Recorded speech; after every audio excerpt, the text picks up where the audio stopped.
Welcome, everyone, to another episode of the No Neutral Podcast, a show that's all about veterans who are staying in motion using various sports and activities to build their mental and physical strength. I'm your host, as always, Taylor.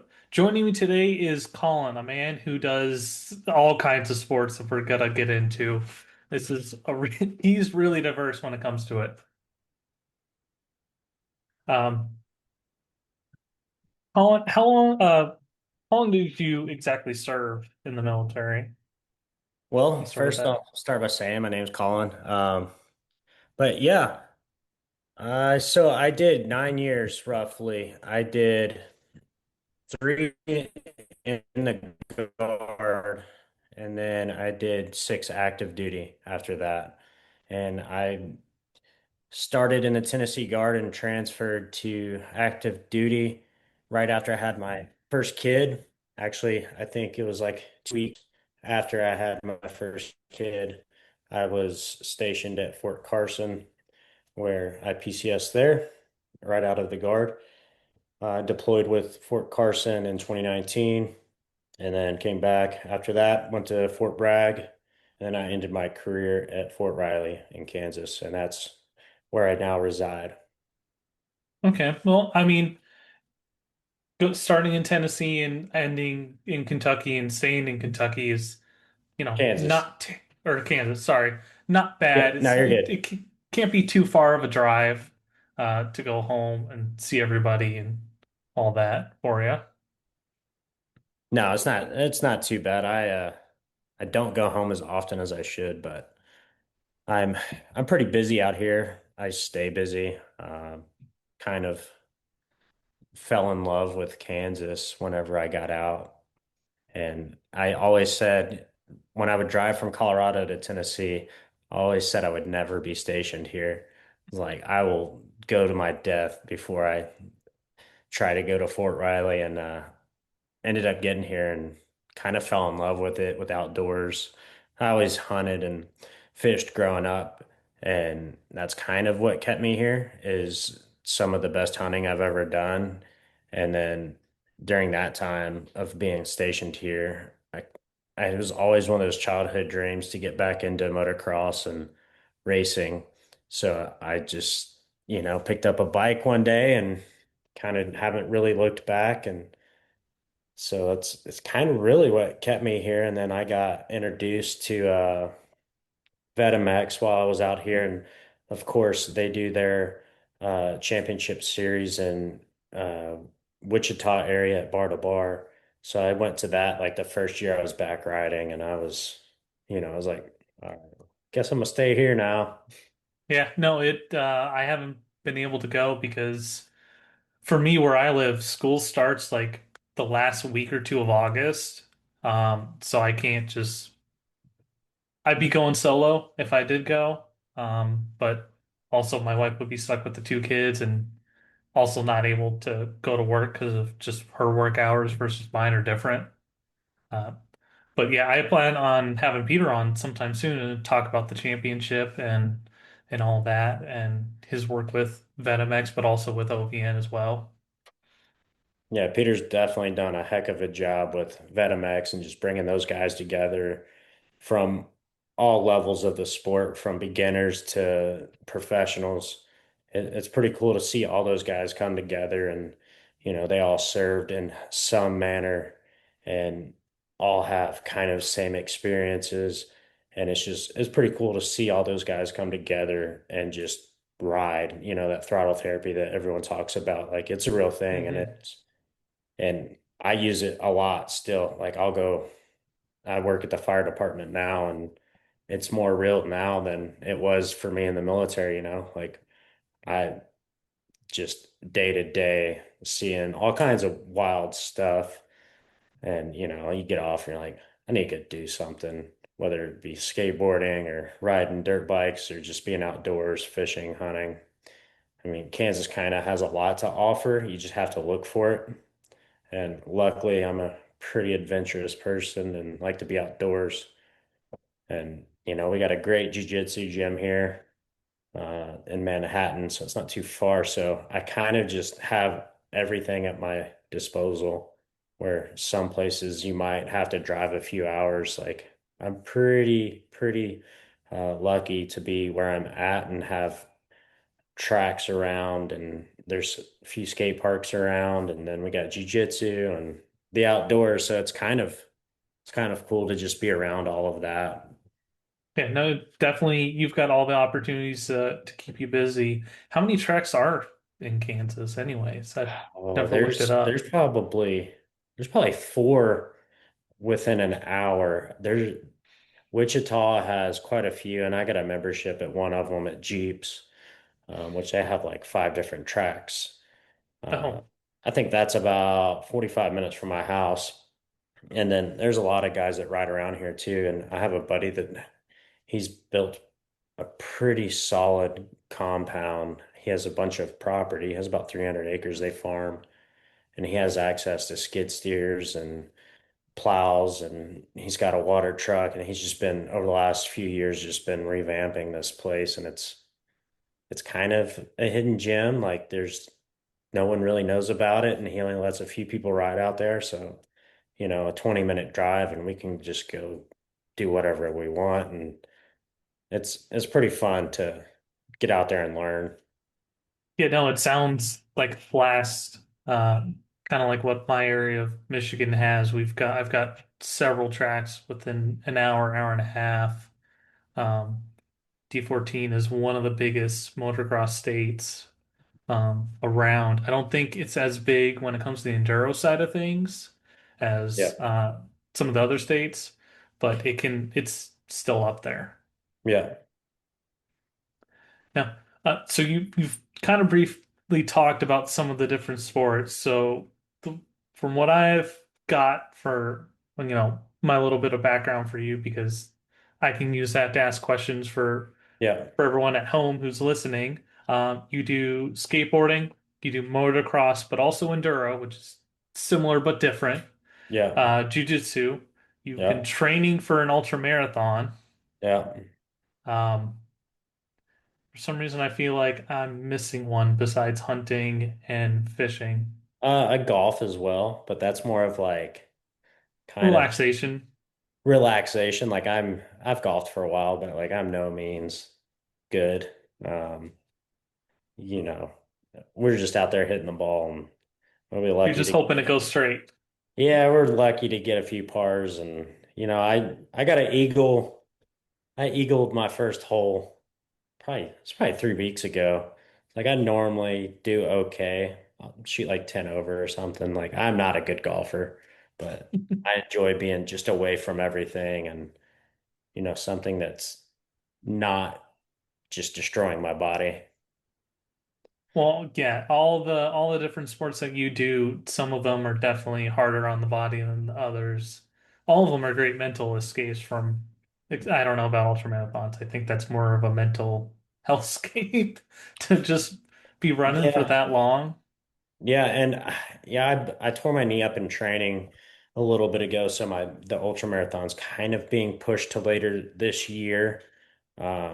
Every time I was running, my knee was swelling and locking up, and not quite sure what was going on, but I started running again a couple weeks ago, and I've been doing pretty well, not having that knee pain anymore. So we're pushing it back a little bit. We're gonna do one in April.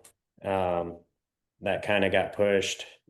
And then there was one in May. There was a small one in April, and there was a big one in May we were going to do, but we're going to have to push that to later in the year. And we're still doing it. I got a buddy I'm training with. Um, well, we're training for it together, but we're not running Hmm. together. We're just going to meet up and do it. Um, but he's raising money for uh, a charity, and then I'm going to be raising money as well for a charity. So Oh, we're nice. kind of doing that together. We're gonna suck through this thing together. And I've run a marathon before. Um, I did that with zero training, and it was miserable.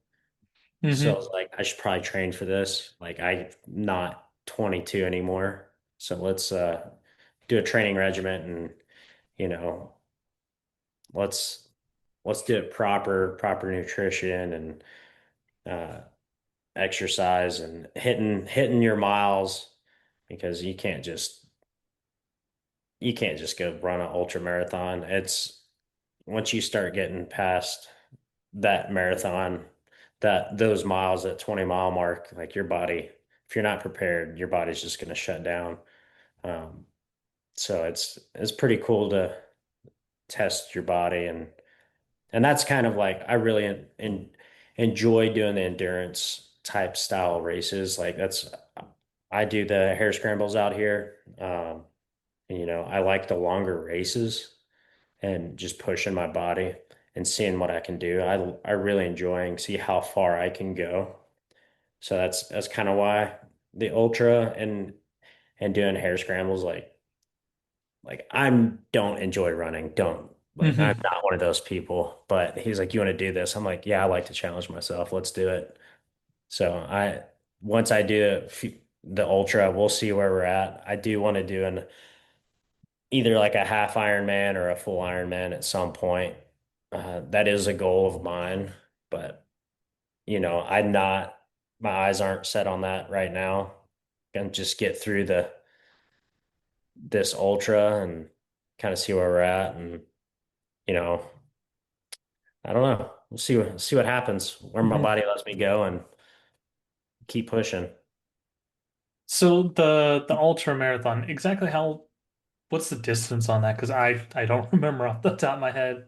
So technically, I think they say like an ultra is anything past a marathon. So it could be uh like anything after 26.2 is considered an ultra, but they got the 50 Ks and 100 Ks and then you get into like the crazy ones. Like there's one, and this is kind of what got me into the idea of ultras anyways, is the Barkley 100, which is I believe that's the one in Tennessee, and it's just you show up with a soup of can and that's your entrance fee. And I don't no one finished this year. So Oh, geez. it's a pretty wild ultra. There's people that finished it in the past, but yeah, there's a cool documentary out there about it on YouTube. It's just called the Barkley 100, and it just breaks down how insane this race is. By no means I'm never gonna do that, but yeah, hitting 100K, that's the goal. And you can go to ultras and you can do like the full ultra, or you can do like a half, and it might only be 60 miles, 60 miles. It just depends. And you get your time limits. You have to make your time hacks, and some of them you can have a team. You'll have checkpoints and you'll have team for hydration and uh, taking care of your feet and whatnot, swapping socks, whatever you need to do. And then others is just solo. So we're looking at one with a team, and we got a couple guys that are going to go with us, and that way we get the right nutrition and we're taken care of. Because doing it by yourself is definitely a different feat. No, that the solo doesn't sound fun. So are you looking at a like a multi-day one or all in one day? Yeah, so it'll be a 1 day deal. That one, I believe the time limit is 24 hours, the one that we're shooting for. It's in California.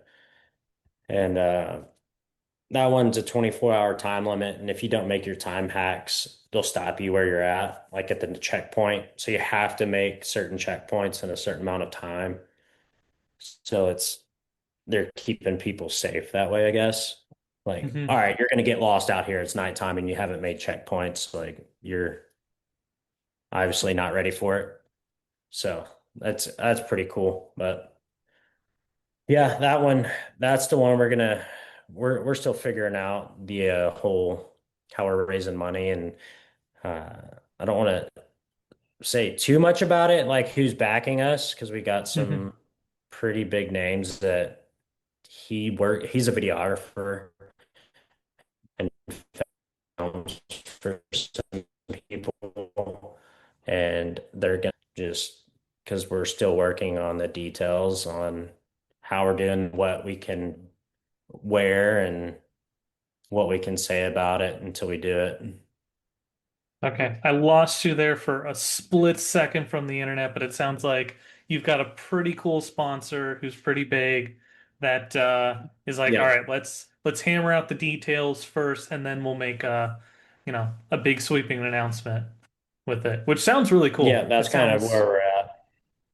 No, that's pretty awesome that you've got somebody who's willing to back you guys, not only just for, helping cover, I'm sure you're gonna run through a bunch of different shoes and stuff, but not just, and besides the socks, and I know running shoes can get pretty expensive. Um, Yep. but that and hopefully they're also helping for the charity raising part of it as well. Yeah. Yeah, we're doing it for charity. So specifically what I'm doing it for is I'm a part of a youth group and we have, 120 plus kids and that's kind That's of a that's a good one of one. my ways. Yeah. Yeah, we got a lot of kids. Uh, that's kind of how I'm trying to give back. Like I volunteer a lot of time there and we're building a full youth center and I'm trying to put in a skate park. We're trying to do an indoor concrete park with the youth center. So kind of in the middle of Kansas, uh, we're out here and there's these kids get out of school and there's like nothing for them to do. Hmm. So if you think it was 2019, 2020, our friend, she started a coffee shop with the idea of just something to do for kids. So it had like video games and like just like ping pong table and just something to do after school so they're not out running through the town. And it kind of just blew up from there. And they started with like 10 kids on a Wednesday, just like bringing them in and just, it's a Christian organization and I don't want to push that too much on here. But what we do is, we do like a youth group but we have stuff from kids that are working there, they can do internships and get credit hours and they're learning skills to we have a counselor and like once we go to this new space, we're gonna have counselor full-time staff, feeding programs. So we that is one of the things we do have a food pantry for the community as well, that anyone in need can use it. Um, so they're running that. We got all kinds of stuff going on. Like we're running high school camps, middle school camps in the summer. We take them on retreats and uh, we're just kind of pouring into these kids who might be lost if there wasn't somewhere for them to go or someone to connect with. No, there's definitely a need for it. It sounds like the high school's what, a couple hundred people, maybe a little bit more than that. Yeah, so the high school here so we're actually in Chapman, Kansas, and as far as like the population goes, there's not that many in the actual city. They all come from all these little farm communities and farms around. And I want to say our school district was like 500 something square miles that it covers. Like it's a giant area. Mhm. So like these kids get out of school and there's just nowhere to go for them until their parents pick them up because like they live so far out, like the buses don't even run out there. Or if No, they do, it takes forever. So they just, yeah, getting you're better lost. off waiting Yeah. in town instead of 5 hour, 4 hours on the bus, Yeah, wasting your exactly. time. And I think it was like a 3 hour ride for like the longest kid or something. It was something insane. yeah, just ridiculous. Now, the reason why I brought up school size is because I went to the high school in a school of like the high school itself, Yeah. population was like maybe 500 people. My class was 120 or so when I graduated. So Yeah. I completely get the fact that if you're in a small town with not much to do, it's easy for people to get into shenanigans or vice versa. You live an hour away and you're waiting on, your ride Yeah. to come pick you up because that's just how it is. You're waiting, you know, doing something or you're at the park, but weather can prevent that. Yeah, it's and I'm on the volunteer fire department here, and some of the local police are as well, and they're always like, you gotta keep the kids in check. We're always running into them. Like, they're always, kids are up to no good, but being a small town, like, people see everything and they're more micromanaged. I'm like, yeah, we're trying, but we're just outgrown our spot. So they're just like flooding out and there's kids everywhere. And so with this new spot we're building, it's going to be uh, a lot more suitable for the amount of kids that we have because it's hard. Like, I think our building holds like 50, and at any given time we'll have like 200 kids in there. It's like, yeah, we're definitely past max capacity. No, and it's super cool that you guys are doing something, for the community to help out. Just I know from growing being around becoming an adult in a small community, everybody knows everybody, everybody knows things are going on, and if someone's getting into trouble, it's kind of hard to hide the fact Yeah. that they're getting into trouble. Um, that and a bunch of my friends from high school still live in that area because that's where their family farm is, and they're now the ones, starting to take it over as their parents get older. Um, Yeah. so yeah, I totally get the need for it, and it's awesome that you guys are able to do something to give back. Yeah. Um, so going back to your military history a little bit, um, because I'm guard, a little bit different than reserve, or actually no, you said you were Tennessee guard. Sorry. Yeah. Um, you, ha- I'm assuming you signed initially a 6-year contract with 2IR. How were you able to convince him like, hey, listen, let me go active duty halfway in? Because I know that is not easy at all. So initially what I signed was a 3-year contract at the time is what they were offering just to get you in. So it would have been a 3-5, and which I had no idea. Like, I didn't know what I Hmm. was young. I didn't know what I was getting myself into. I just got married, and I was like, I need to do something. Like, I wasn't a great student in school. Like, I was always getting kicked out of class for being the class clown or, just not being a good student. And, I didn't really hold grades. So, like, the college, like, I barely got into college. Like, I had to take some other courses so I could get my grades up to just get into college. And I was taking online courses. I'm like, this is horrible. Let me do something else. And I went and talked to the recruiter, and he's like, yeah, we can get you in. So I joined the guard, and I'm like, I kind of want to do this full time. And at that time, uh, my wife was pregnant, and I'm like, yeah, I really need to see. My contract was coming up, and I was like, I need to see if I can go active duty or something. Like, I got to make something happen, because I was just working just odd end jobs doing construction, and I worked at a dealership for a little bit, and we worked on cars, doing maintenance stuff, and I was just, I knew I had more purpose, and I was doing the whole guard thing, and I'm like, I want to go active duty. So I went and talked to the recruiter, and he kind of fumbled around and was like telling me I need to wait until after the new year because he had already made numbers. He like knew I was a for sure Mm. thing. And I was like, dude, whatever. I need to go now. Like, and he kept just pulling me around, like telling me he messed paperwork up. I was like, whatever, dude. I'm going to the office. Like, I'm skipping your whole chain of command. I'm going to the top. And I had all my paperwork from the guard saying they'd release me. And I had the signatures, and like I knew what I needed to go Hmm. get released and go active. And I went and talked to them, and they're like, "We can get you a contract today.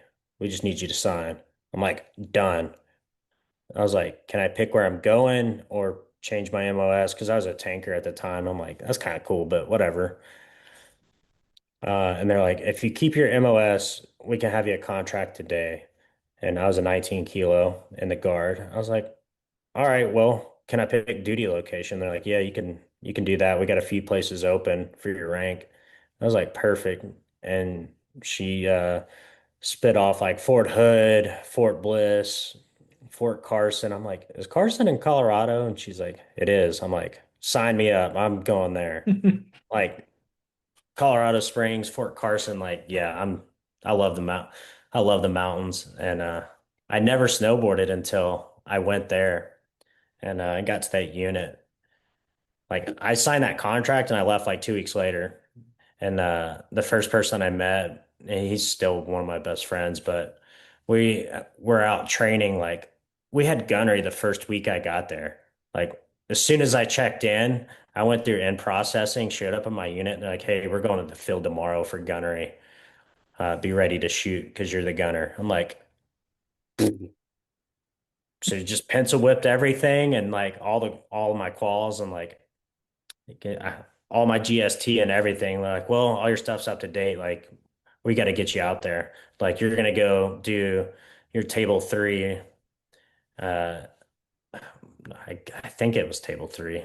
Whatever. I had to go through like, was it CC or CST or something like that? It's on all computers, so you do like the simulation. Oh, So I the had to go. virtual training of it, kind Yeah, of like when we yeah, have to do rifle qual. It's they have us all lay down at here for those of you who don't know in the Army and Guard and Reserve. When you do what rifle qual, you yeah, do the physical rifle qual, and then you go inside into a little room with a projector, and it's basically a video game that you shoot targets in various stances with gas mask, without gas mask, yep. um, nighttime as well, because it's not bad training, but also it saves time and money because you're not burning real ammo or being out waiting till pitch black outside to shoot at night. Yeah, so basically same thing, but with tanks. It's basically a video game. You get in and it's like a mock tank. And we sat there for 12 hours the day I checked in. Like we're going to gunnery the next day and had to go do all the engagements through basically they have all your engagements laid out and you have to hit certain points and I mean it takes all day. I think we took like 2 breaks and we just glued to the screen all day getting qualified to go shoot. And so we ended up doing all of that, and there we go. We off the gunner like the next day, and I was out there like we got to the range, and your first runs are dry runs, so you're just basically go through the motions, but you're not shooting live ammo. And the first day, well, it was I think it was January. It was like second week of January in Colorado. Well, we all sleep on tanks. And we go to sleep that night and I'm in my sleeping bag and it's cold. Like it's like Mm. 0 degrees out there. Well, I fall asleep. I wake up the next morning and I pull my head out of the sleeping bag and there's like 6 inches of snow on top of me. And I'm like, Oh, what did jeez. I do? And I look around and there was nobody. They had came and got everyone off the tanks that night and like, hey, there's a snowstorm coming in. We're gonna go to a building where it's warm. And I'm the only they forgot about me.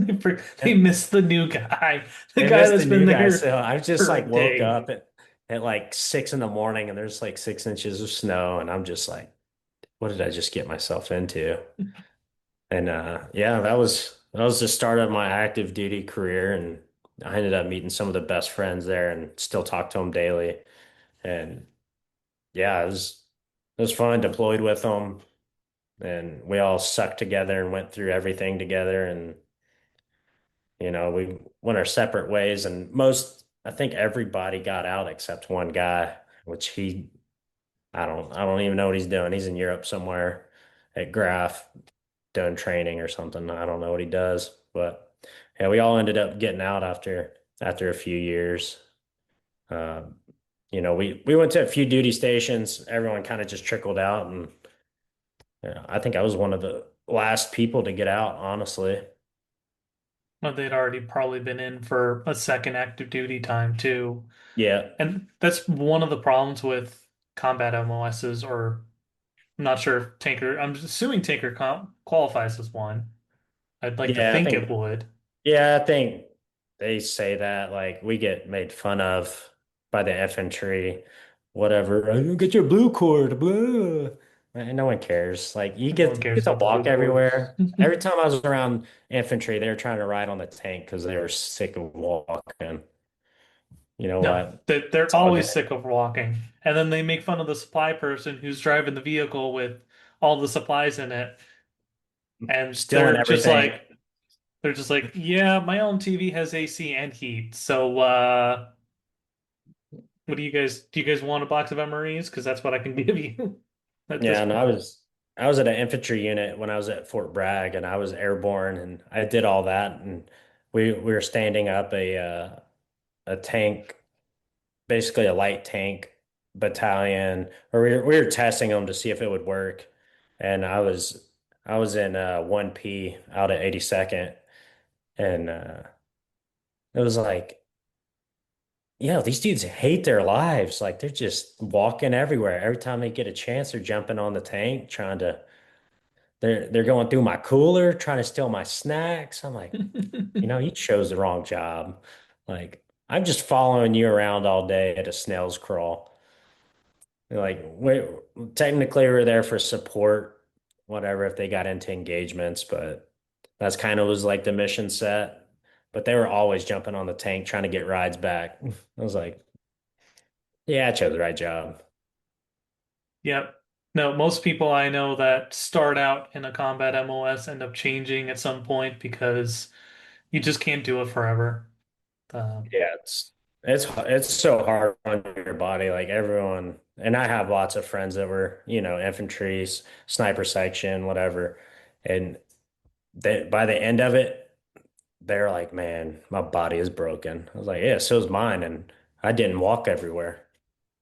I'm yeah. like, But you also were in a cramped, confined space, then that and restricted movement for a long period of time, that takes its toll too, because yeah. starts stuff starts to stiffen up. Um, so did you go to Iraq first, then Kuwait, or So we went to Kuwait first, and then we went forward to Iraq, oh, and we were okay, so it was just like you started out in Kuwait, got everything yeah, set up, and then rolled into yeah. So makes they sense. kind of, I think they still do that rotation where you go Kuwait, Iraq, Syria, and they kind of send everyone out. Like you got UAE, um, Jordan, like you got guys going to Jordan, and it's probably pretty crazy right now with the whole Iran deal going on, which I think my brother-in-law might be over there. I don't know what he's really doing. I know he left a few weeks ago for not Iran, they said. So I don't know where he's at. He's probably in Iran, but whatever. But I know it's probably pretty crazy right now, so everyone's probably all over the place. But But I no, don't know. from what I know from working full time for the guard, that we had one group a couple years ago who were like, "All right, we're going to this location." Just kidding, we're going here. Just kidding, we're going there. It changed a ton, and then they ended up in like split up in three different spots. It's Yeah, and just that's kind of what happened to us. We were just kind of all over the place, and we ended up doing what was that PSD, like security detail in Iraq. Like that's what we ended up doing. Like I did nothing with tanks, my deployment, other than we shot a gunnery in Kuwait, and that was it. the amount of people that they take from MOSA and be like, "Congratulations, you're acting as an MP now. You're a guard for this area of operation." Stuff like that that I've heard about is it's just Yeah. insane, Luckily especially we if you go to got like Cuba. luckily we got so we basically what I did was basically escort the our PA and our medics to clinics, and we are just security for them. So we just rode around with them and drove them, and we'd go out to like the Iraqi nationals, and they would run healthcare stuff for them, and we just made sure that they were safe. And we did a few other things, but it was mostly that and just riding around in a Pajero with a 240, just hanging out, making sure that everyone was safe. So it was honestly pretty relaxing. Just put on some music and drive around. Yeah, no, a little bit better than a tank, I'm assuming. And I'm assuming you were in Abrams. Yeah, correct. Okay, I know those go like surprisingly like really fast for how heavy and big they are. Yeah, if you had a good one, like a good engine, if it was taken care of, like the crew took care of it before your crew, you had like a new transmission and a new engine, like you could get it maybe to 42, which is very fast. No, it's I would say most ridiculously of them. fast. I would say most of them probably like mid 30s, wide open. Some are slower, some faster. You just luck of the draw, honestly. Just probably depends on the version of engine. If it's, version one, two, three, whatever. Yeah, and Um, then whatever tank you're on, like they start adding all this upgrades and different armor packages and different weapons packages, and then they put new like crew system, which adds so much weight, and the armor that's on it, like they added so much weight. They're probably at like 74, 76 tons now, not 72, 71, 72. So you start adding all that weight and it just slows it down. And I don't yeah, know. They have a good platform, but it's so outdated now. They just need to do something else. I don't know. And that they're trying, but it's it's hard it takes for them. yeah, it takes a lot of R&D. I'm sure whatever they come out with, we've probably had for 30, 40 years or something like that, or just kind of like the F-35, F-22s. They've been around for a long time in development and stuff, and we're just now kind of seeing them in action. And I'm sure whatever replaces them, they've already got, a solid base on and are just technological marvels. Yeah. Yeah, like But I don't know, they have some pretty high tech weapons and tank platforms out there, like the Merkava, like the Israelis have a pretty legit tank. Um, South Korea has a pretty good one. It was like the K1A1, or it's probably like the K1A3 now, or K1A2, whatever it is. Like different versions, like they all kind of have the same platform. Um, but yeah, that Merkava is pretty. That was always like my favorite one to see. so going back to the sports aspect of things, with you doing so many different things to Yep. to compete and just kind of get that mental health break or to just completely change what you're focusing on. Um, how are you different when you're doing each activity? Like, are you obviously you're focusing on different things when you're on your skateboard versus your dirt bike versus rolling around in jujitsu. Uh, but how do you feel like mentally you are, are you in the same kind of headspace each time, or is it just completely different? Yeah, I almost feel like all of it is like kind of the same headspace.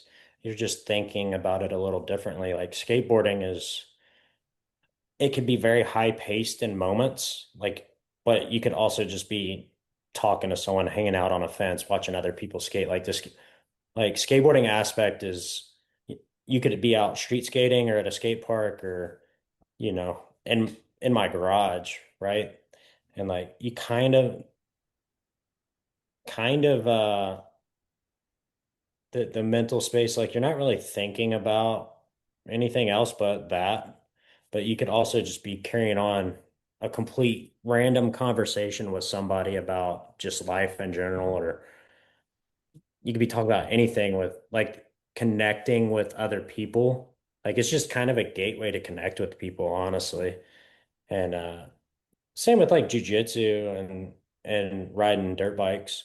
Hmm. Like the mental spaces, I would say is probably the same. Like you're solely focused on what you're doing because like if you're trying a trick on skateboarding or you're at a track and you're trying to hit, you know, a new line or whatever, trying to make like a perfect lap, like that mental space is you're so focused and locked in, like nothing else matters. Even with like jujitsu, if you're in like just rolling or flow rolling or doing a match, like the only thing that matters at that point is what's in front of you. Like nothing that happened yesterday, 5 years ago, even matters. Like you're solely focused and locked in on what's in front of you that you kind of just forget about everything else. Like you're not thinking about bills or cutting the Hmm. grass or the last 5 calls you ran at work. You're not thinking about any of that stuff. You're just thinking about what's in front of you and how you're gonna get through it. And that I think that's like why I'm drawn to these sports. And I'm so ADHD that I get into sports and I just, if it challenges me, I gravitate towards it. And it was like always a childhood goal to just go learn how to jump a dirt bike. Like I remember Hmm. watching was it Travis Pastrana where he launched his dirt bike out in the bay. Like Yeah, yeah, at that the was X like one of Games. the yeah, the X Games and I think it was X Games. And that was like that was like my introduction to dirt bikes. And I'm like, that's that's always been something that just I gravitated towards. And I rode around on, we had some property back home and I had a little XR80 and I rode for a couple of years. Like I never jumped a dirt bike or anything. And I always, Hmm. whenever we sold it, I was always wanting to get another dirt bike. And, when I became an adult and, I had adult money and can make the decision on my own, like I'm getting a dirt bike and I'm gonna go learn how to jump it. And that was my first goal back on a dirt bike. And there's a track in Salina and they closed down last year, but honestly, it was a great track. It just didn't have the people to support it. Hmm. And, but they had some of the best doubles around and, they had some perfect tabletops to learn. And this was probably 3, 4 years ago now, probably 4. And, I went out there with the goal to learn how to jump, and I talked to a couple of people, and they're like, "Yeah, do this, this, and this, and just go over it."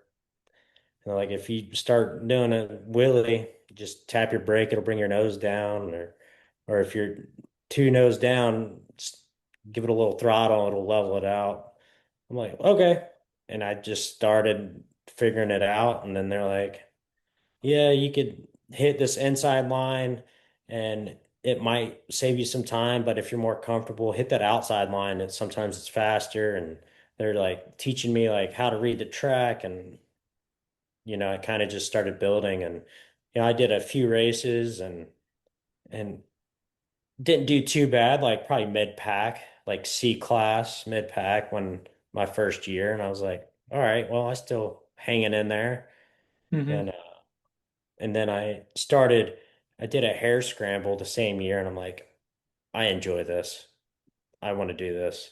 And like my first race, I was like, not, I was smoked. I think it was 2 hours and it was like 90 degrees out. Like Ooh, yeah. it was pretty hot. It was like 90 and 88, 90 degrees in March. And I'm like, this sucks. Like I did not want to finish. Like I wanted to quit Hmm. like an hour in. And I was like, I enjoy this. Like I shouldn't, but I do. And I ended up probably like a year later, like I did a few more races that year on a track bike, and I'm like, this is the wrong bike, like wrong setup. Oh Like, yeah, the gearing ratio being different too doesn't help. The yeah, suspension is set up for landing. yeah, yeah. And your rebound's different, your shocks are set up like your stiffness is set up different and rebound is different.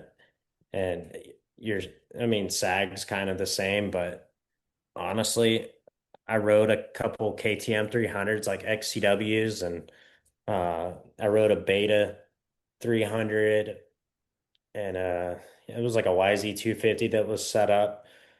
And I was like, this is just way different. I was like, I need a two stroke. And you think like two stroke, like, I don't know, just the smell and the nostalgia of it. I was like, all right, let me start looking for one. And I found a Beta 300, which is what I'm riding now for Enduro, uh, and just set up perfect. And I rode it and I took it and I raced it the first week and I didn't quite have it set up how I like.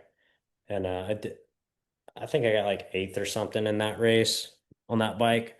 And I was like, it was just night and day on right going from a 254 stroke to a 302 stroke and just the whole dynamic of riding like the gearing ratio, like you could putt around on a two stroke. It's either putt around or wide open, but Yeah. just the way it was, the suspension was set up a lot better. And like I've got it dialed in now. Like I've had it for 3 years now, and it's just been, I don't know, I enjoy it. I just did a race. The season just opened back up in March. So I did that race. We got some coming up. But this year's kind of weird because I'm at the fire department, so I'm only gonna probably get half the races. So I'm not doing the full series.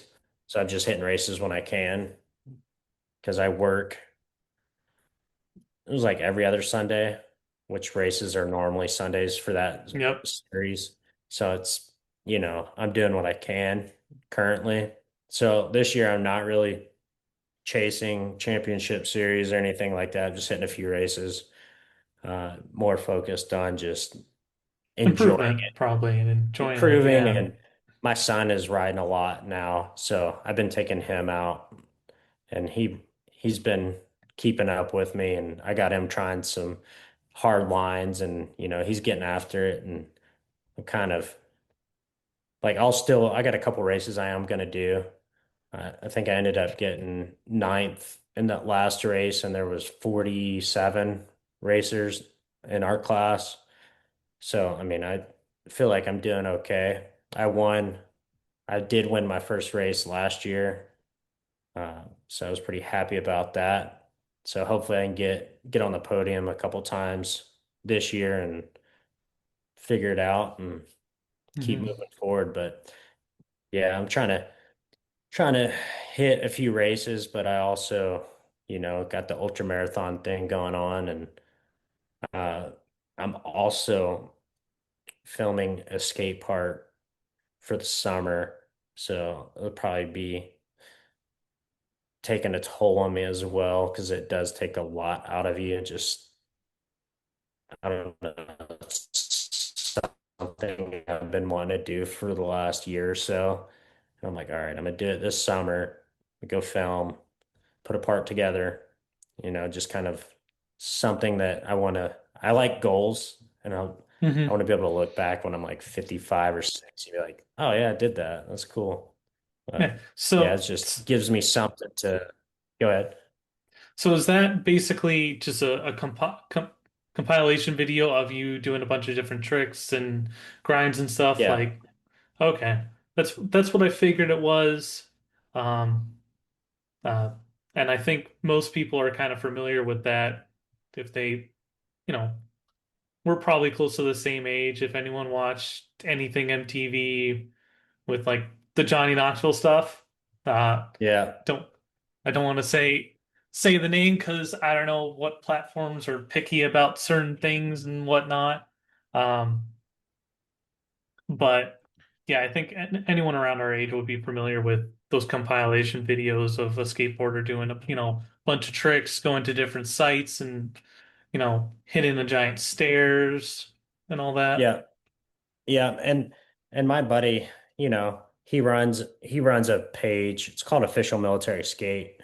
And he connects veterans all over veterans and active duty guys who skateboard. And uh, when I was active duty, I was riding for a company. They're not around anymore, but that was the last time I filmed a part, and that was like 2020, 2021, 22 maybe. Um, and that it's been 4 years since I filmed a part, and I've kind of being in Kansas, I don't really street skate a lot or like go out and try to film. And it's one of those things. It's like I'm gonna I'm gonna make that a priority and make it a goal to film a full part this summer and see where I'm at. Just for me. I've always done it for Yeah. something else, and you know, it's always been for a company, and I'm not currently writing for any companies anymore. And I've kind of, in a sense, stepped away from like the competitive skateboarding, I would say. And I've just pushed around and skate for fun, and that's kind of what this is just like something fun for me. And I'll post it up and just for me. Yeah, no, it sounds cool. So you rode, around on a little dirt bike for a little bit as a kid, and I can see why getting back into it, you're like, now that I'm an adult, I want to get back into that. I had fun doing it and I have the money. That's kind of how it was for me. Getting back into moto life. Well, I wasn't really in before. I didn't race. I was at a track a handful of times, mainly just putting around, having fun. Skateboarding, you started as a kid. Were you in like a Yep. good area of Tennessee where you had a couple skate parks, or you just Yep. saw, like I brought up before MTV and you're like, I kind of want to do that. I want to be like Bam. Yeah, that's kind of how it happened is this kid Cody, his name's Cody Filson. Just country kid, just from the sticks. He had a skateboard and I tried it out and I was like, I want a skateboard. And I bought my first skateboard, and that was kind of the wrap. I think it was 2006, 2005, 2006 when I got my first skateboard, and I never put it down. Uh, and I feel like I had a lot of anger issues when I was a kid. And so when I got a skateboard, like I was able to just like let that out. Like I didn't have a coach. I didn't have anyone telling me what I can and can't do. Like it was just me. Like the only person I could be Hmm. mad at is me. And I just remember I'd be out there for hours trying to trick. And I wasn't very good for like a year. And then I just picked it up and like something clicked and I was like, it was just off to the races, and I just went after it. And yeah, and being in Tennessee, I was about probably 30 minutes from Nashville, and there was a big skate park there. It's called Sixth Ave, which they've renamed it at this point, but it's been there. And that was a big part of my childhood growing up. And it was a youth center, like inner city ministry type deal, had a skate park and all kinds of stuff going on, after school programs and contests. And, um, I give credit to them and the guys that were running that place to kind of leading me in a path that was something that I needed, because I was probably not going down the best path, or I could have easily gone down the wrong path if those guys weren't there. And like you think skateboarders, like punks, whatever, smoking weed at the skate park, standing in fights, like that really wasn't the case with these guys. Like, I don't know, they kind of took me in, and they took in a lot of kids and just like showed them what's up. And it went as far as just them being there and just talking to you and kind of like pushing you in the right direction and just giving something to connect with. And a lot of those guys, I give credit to, you know, me being who I am now and me sticking with it for so long. And it kept me out of trouble, helped me with anger issues, and it helped me with battle depression, even when I was like in the military. Hmm. Like I would go skate after work or whatever. And like I feel like I've most of my life, like I dealt with some sort of depression or anxiety. And, I've got it pretty dialed in now. And like I can see those signs. I'm like, hey, I need to go ride or go skate or do something. Yeah. Like I need a release. And and that's why like dirt bikes were so perfect and skateboarding was so perfect and jujitsu, like it, that it is that therapy and pulling you out of that rut or like those dark, cloudy days. And, it's like extreme sports in general. It's like I don't know, it does something for the mind. It's not a drug. I mean, it is a drug. Hmm. It's not something, a substance you're putting in your body. And, with the VA, like I tried that route and I could show you the amount of bottles of pills that they've sent me.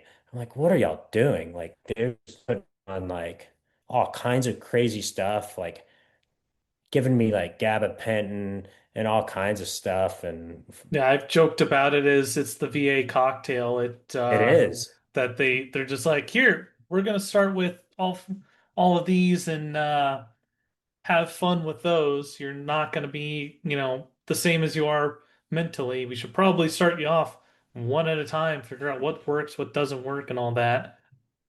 But easy button pills. Here you Yeah, go. they were giving me like fluoxetine at like 80 milligrams, which is like a crazy amount of to give somebody. And they were giving me this like gabapentin and some crazy sleep pills that were, I don't know, I was having some wild dreams. I'm like, just a zombie. I'm like, and I only took them for like a week just to see. And that was 4 years ago when I got out. And like I Hmm. was kind of doing the whole thing, like trying to figure out who I am and what's my purpose. And, I kind of just floated around for a little bit and trying to figure my life out because my whole adult life is all military. Like I don't know anything else. And you get out and you definitely that first year was like complete change, a shock. And you go It's a through culture it. shock. It is. And I'm still going through it currently. Like it's weird. Like, I don't know. I started at the fire department last year and I've been doing that for about a year now. And like even starting there, I'm like, they're like, what are you doing? I was like, do you need like permission to do this? They're like, no, do your job. I'm like, oh, I would have got yelled at for just freelancing. And Hmm. like, you can, there's a lot more leeway. I was like, oh, you're treating me like an adult, like I'm not a kid. Like, this is crazy.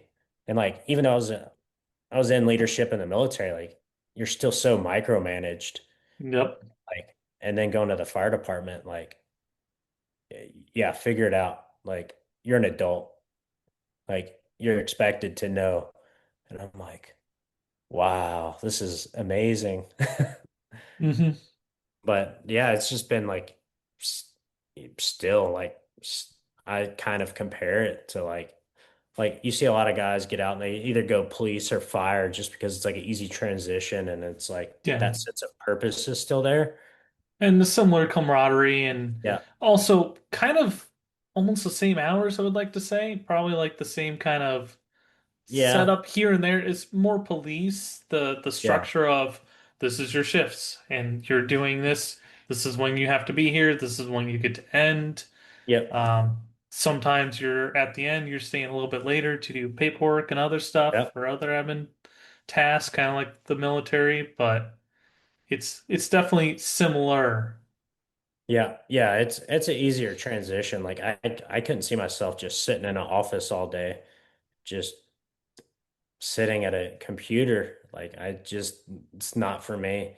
And our department, we run fire and ambulances. So like we kind of rotate and you see a lot of stuff on an ambulance. Like it's fun, but also it's like kind of sucks too because you just get run Yeah. into the dirt and like I don't know. they don't tell you about the stuff that you're gonna see or like have to do. Like you don't think about it. And like at this point, like it's Hmm. just normal life for me. But that was like kind of a culture shock to like seeing like how many people really abuse the system and like what it is. And like I've never called 911 in my Hmm. life. And there's people that call daily. I'm like, what is this? Yeah. It's weird. You've got the you're an idiot. The 911 is not your fast food delivery. Don't stop using it like that in a sense. But also you've got the hard aspects of it as well Yeah. of, the real calls and stuff for more than just, yeah, my husband was chopping up fruit and he nicked his fingertip off. Can you guys come grab him? And Yeah. Yeah. I uh, am, you know, I've run a few tough calls, but you know what? It's you going through it with like your crew and like your I guess your team members, like the same guys that are on shift with you. Like you're going through it together and it's different because like mhm. you're there to help them, not hurt them. So it's more rewarding whenever like you actually get to help somebody. And like, like everyone kind of joins the military to make a change or make a difference. But like at least here, like you get to see that or Yeah. at least feel it. So I Yeah. don't know. This is But an easy transition. Just no, it makes sense. Like for me, I've been a logistics guy, but for most of my time, I'm the logistics guy for maintenance. So I order the parts and dispatches and yeah, job orders and all that. And I was most of my time's been with the maintenance unit attached to, or maintenance section in an FSC forward support company attached to field artillery. So helping not just our vehicles, but their vehicles stay up and running so that way they can send rounds down range has been, I've seen them shoot a few times. I've seen the impact sites, but it hasn't like really clicked kind of like what it is for you of like, this is my mission and I'm seeing it, in action and how well I'm helping out. I'm yeah, just until I've changed units and gone to our headquarters unit and I do CIF mission on drill weekends, people come in, turn stuff in to me in my section. I'm actually helping people. I'm physically seeing the impact of it. So I totally get where you're coming from. yeah. It's like in the military, like you don't ever see the big picture, and in the fire service, like you don't see the whole picture, but you get to see a lot more of it, and it makes it like you have calls that definitely question why you're there. And you're like, what am I doing? It's 3 in the morning and this is a stupid call. Like you're calling because your tummy hurts. But on the other hand, you could get some crazy call and you're like, this is why I'm here. And that's Hmm. what's rewarding. Um, I don't know. I have to have a purpose and I feel like the fire service is the best fit for me. Also, they have a pretty good schedule because I get to do a lot of stuff that I want to do. Like when I'm off, I'm off. Hmm. It's not like the military were like, hey, you're off, but you're gonna be on standby for the next 6 hours, or we're gonna do a callback, and you're like, oh my gosh. Like it just, where you're working, like you go in, you're gonna work a 24-hour shift, you're staying there. Hmm. And when you're off, you don't gotta work. You can just turn your phone off. Ain't no one calling you. Yep.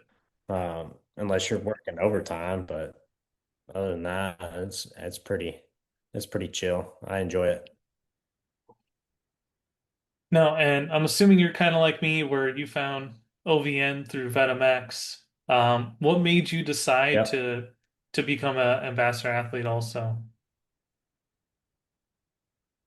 So I reached out. I saw him at Vetamax at the championship the first year I went, and I was like, man, what is that? What are they doing?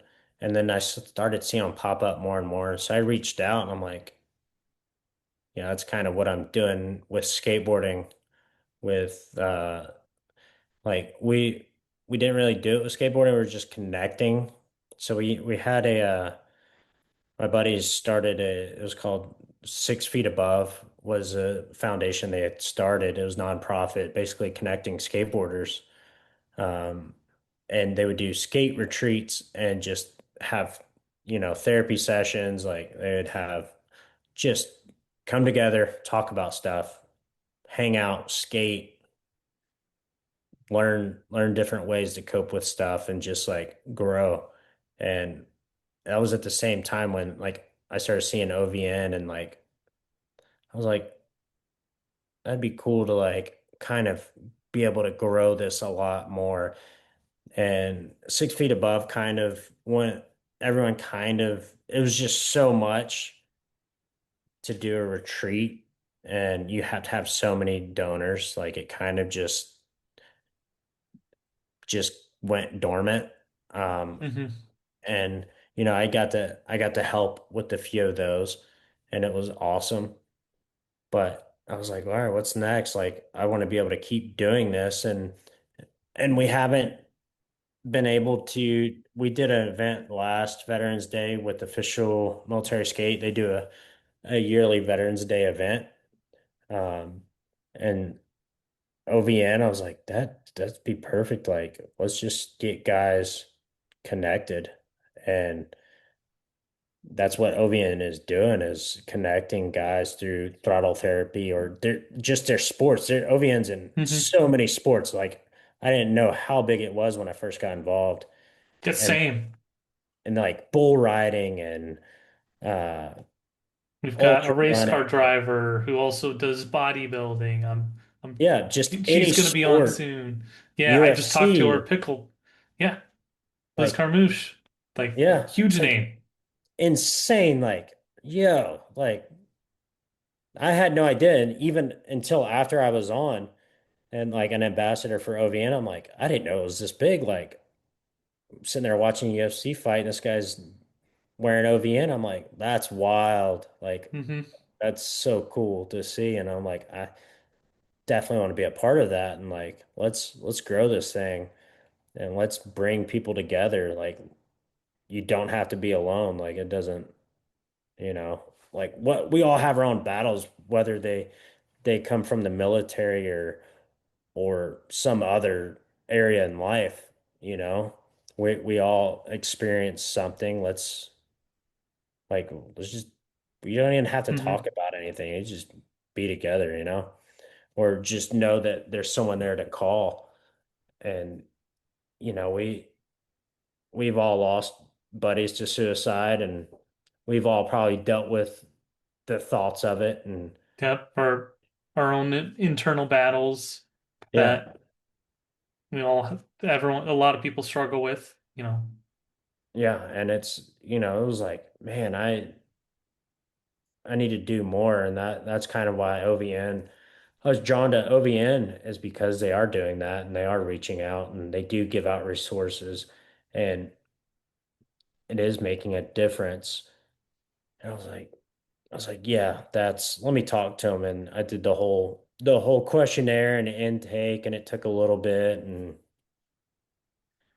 I kind of went back and forth on it. And when I finally did the intake, I'm like, no, I'll be here for a good while. And it's pushing me even in like my own sports. Like I want to get this out there. Like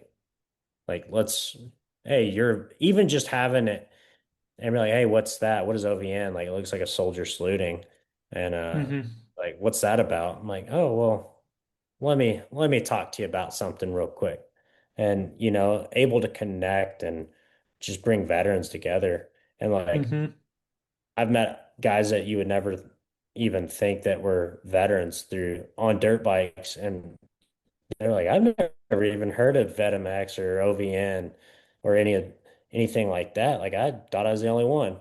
And you start talking to them, and now I ride with a couple guys who are veterans, and it's been able to connect with them and just keep riding and know that there is someone else to talk to. Like I've answered Hmm. the phone at all hours of the night from guys just, whether they were dealing with divorce or, you know, drug issues, alcohol, whatever.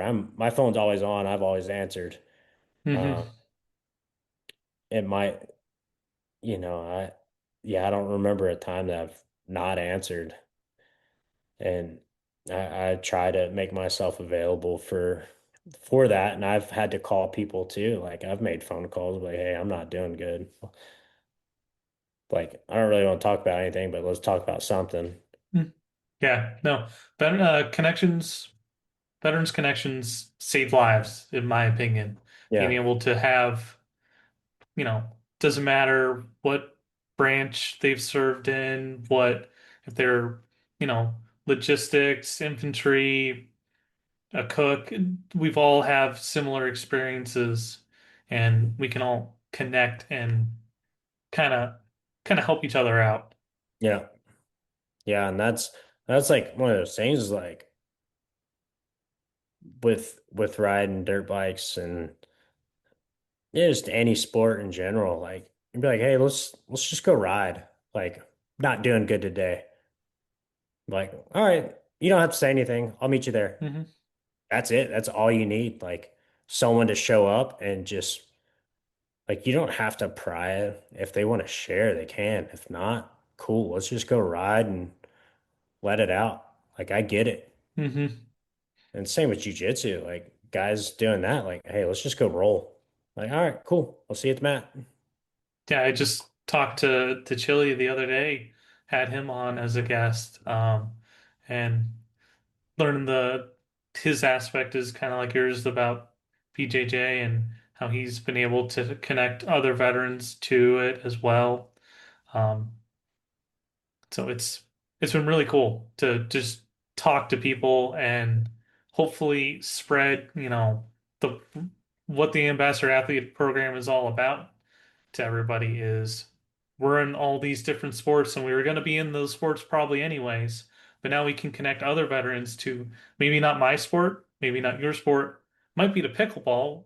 I just talked to our pickleballers the other earlier this week, but we can connect somebody to something that should be able to help them out.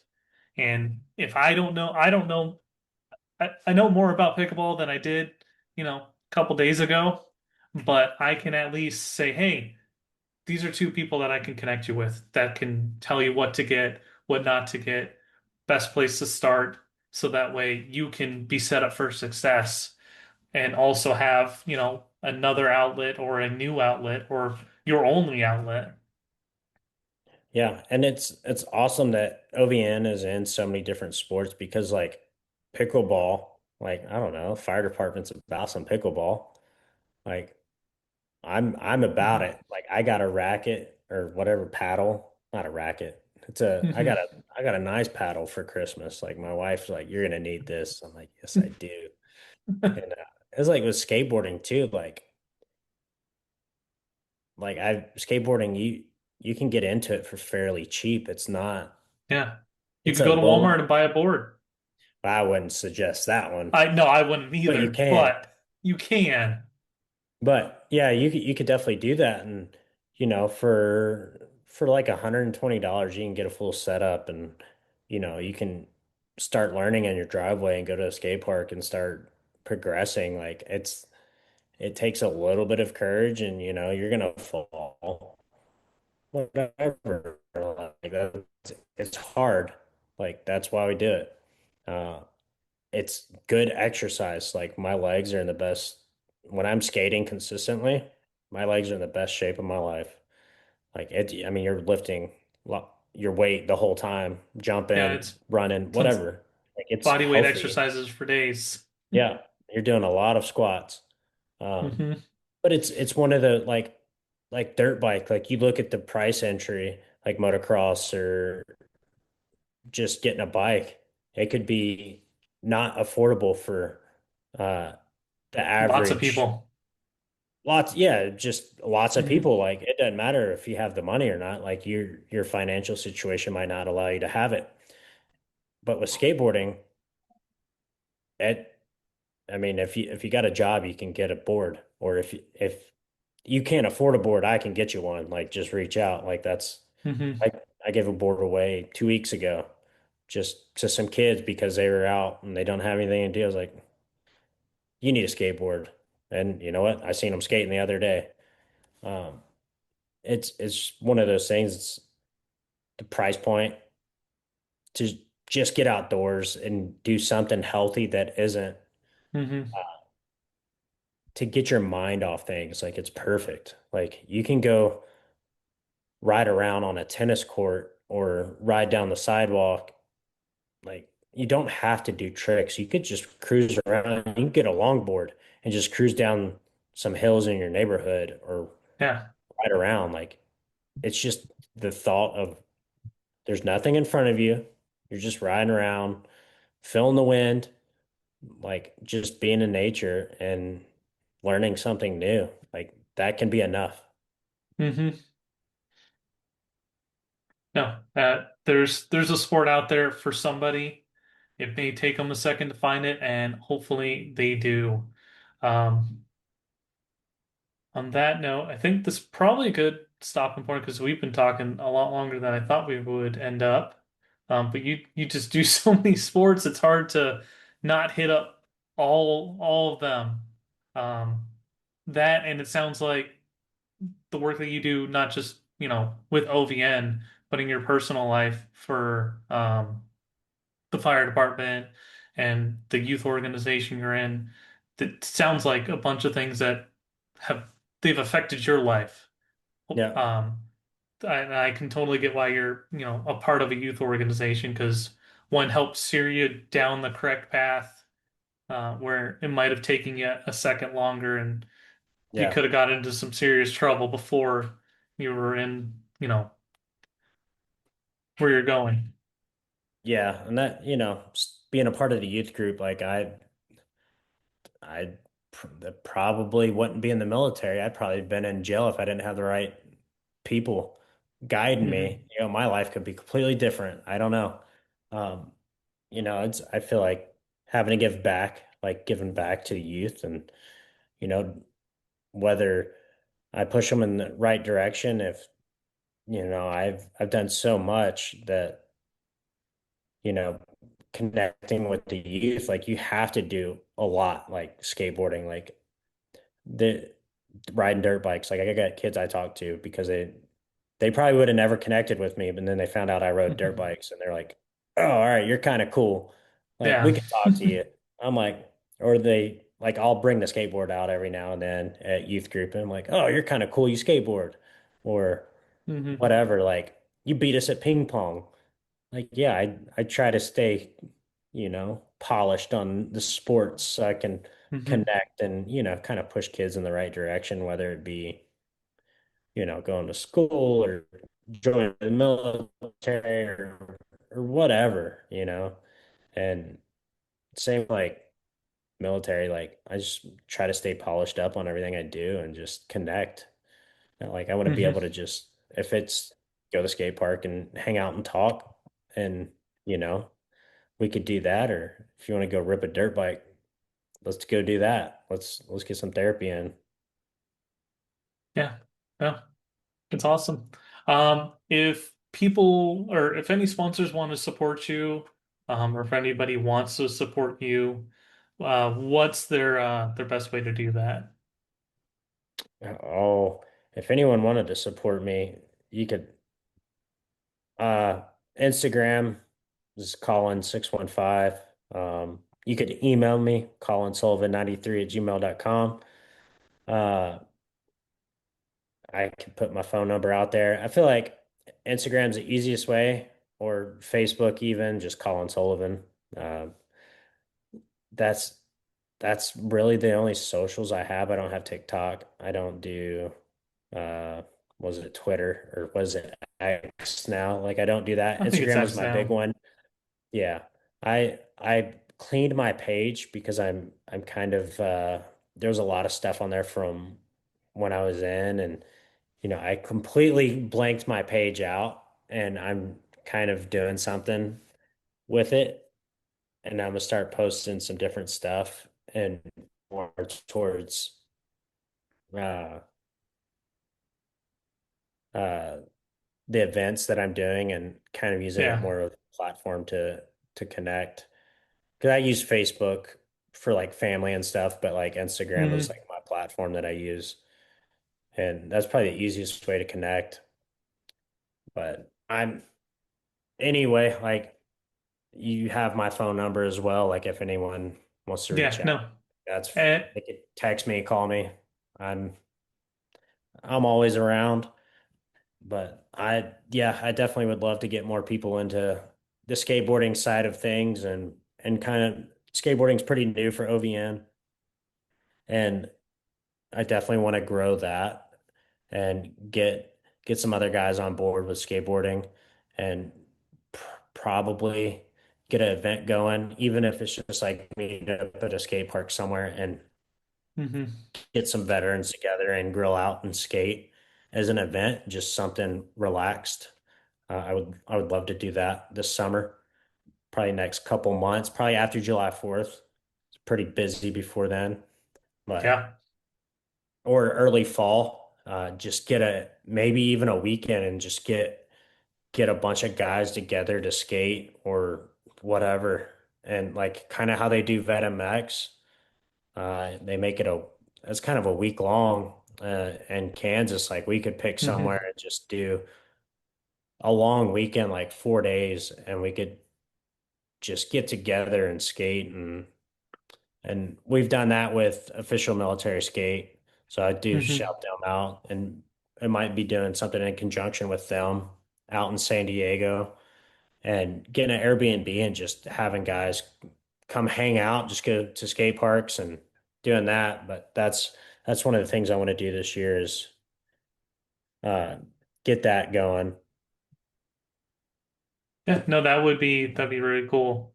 Um, so like he said, everybody, if you have any questions about skateboarding, motocross, anything like that, OVN Operation Vet Now's Instagram, that we're gonna have a post about this podcast. Comment there, and we'll see it and we'll reach out.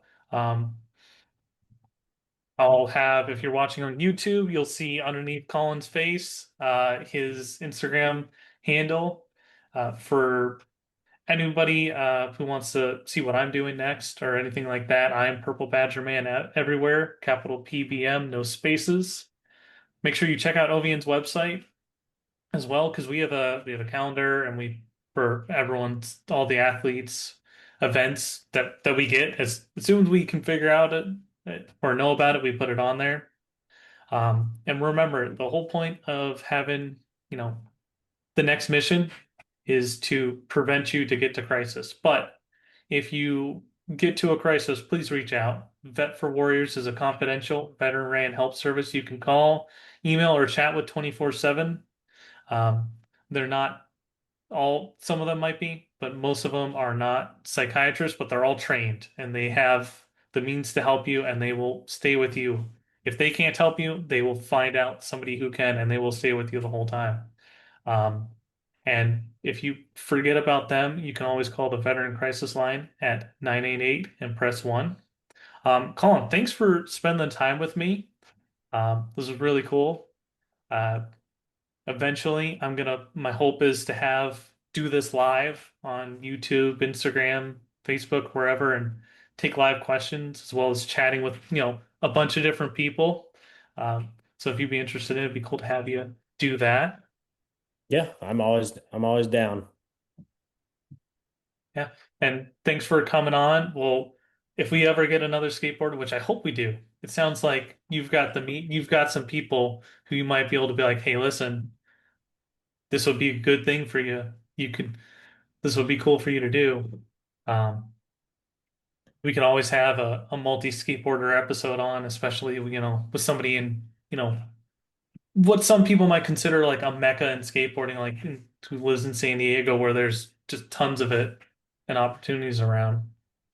Yeah, I got a couple guys in mind that reach out to and kind of get this thing growing and make something happen.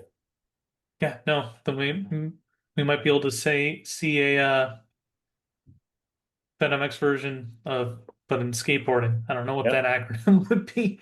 Yeah. Um, yeah. To our listeners, thank you for watching or listening wherever your whatever your choice of platform is, whether it be YouTube, Spotify, iHeartRadio. I think we're even on. Um, and we will see you all, or I will see you all for the next episode. Thank you, everybody, and have a good one. All right. Have a good one.